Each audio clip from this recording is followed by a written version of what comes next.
We knew that this was inevitable. We knew it was inevitable. That if the initiative to reverse the capital gains tax failed, we would get people moving forward with their idea for a local capital gains tax. And that's precisely what happened in the Seattle City Council with Cathy Moore. She introduced a proposal for a 2% capital gains tax applicable to the non-retirement financial gains over $250,000. So this would be on top of the statewide capital gains tax. Because we're supposed to pretend that the city of Seattle is starving for money, starving for funds. Not that they are misappropriating the funds that they already have. Now, the tax is based on where the permanent residence of the taxpayer is located, at least according to the proposal as is. And so there's a real easy way to avoid this tax altogether, because we are generally talking about pretty wealthy people. What would the loophole be? Leave. Or permanent residence. Permanent. Right. What's their address? What do they consider to be their permanent residence? Now, if you have a permanent residence in Arizona or Florida or, God forbid, Delaware, well, some people are boring. That's how you get out of this pretty easily.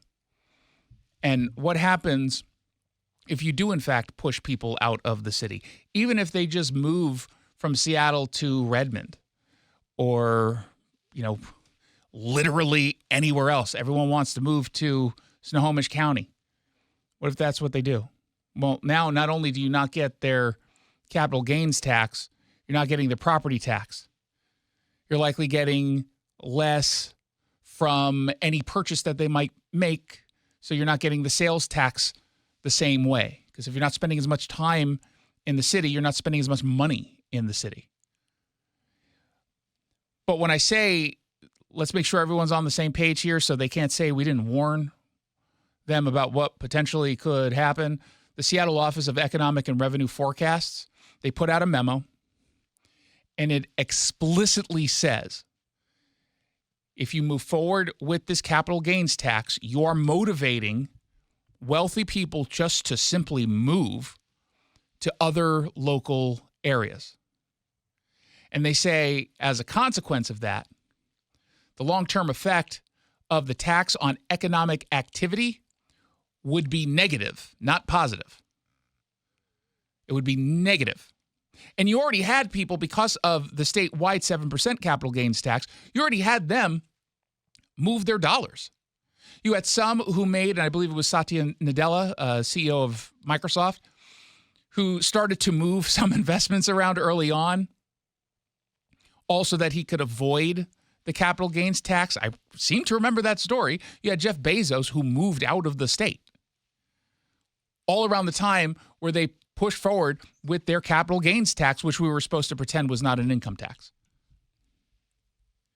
Now, the Center Square writes that according to Ben Noble, head of the City Council's central staff, a relatively large share of statewide capital gains revenues were paid by a relatively few number of individuals. In 2023, 816 taxpayers in Seattle paid the state capital gain tax. Out of the 816, the top 20% paid 85.7% of the state capital gains tax. Kind of feels like they're paying more than their fair share, huh? A little bit. Yeah. Feels like they're paying a disproportionate amount of money. He said those individuals' decisions could drive literally tens of millions of dollars of revenue in terms of its impact. If the tax is approved, Seattle residents subject to the tax would see a 6.5% to 9% increase in tax burden depending on the capital gains amount and the federal tax rate. If a resident sells $1 million in stocks and the original basis for that stock was $700,000, now they realize a long-term gain of $300,000. And so he goes into all of these pieces and ends up saying, however, the city wouldn't be able to fully utilize the generated revenue because the Seattle Department of Finance and Administrative Services says Just implementing this alone will cost $1 million to $1.2 million every single year. And so if you're moving people out or forcing people to leave because they want to avoid this kind of expense, and you're implementing a plan that is very costly and undoubtedly is going to bloat, all you're doing is hurting all of us. The question, however, becomes, will they care? Will they listen? Because even when dealing with a quote-unquote more moderate council, Democrats, they tend to have a soft spot for taxes. Literally any kind. They can't help themselves. They're addicted to it. They're drug addicts, they're sex addicts, and there's tax addicts. And that's the Democrat Party. They love other people's money. Oh, boy, do they. You know, the fun part will be seeing how the Seattle City Council members suddenly purchase a new home in North Bend where they get all their mail and spend most of their time. We'll see how that works.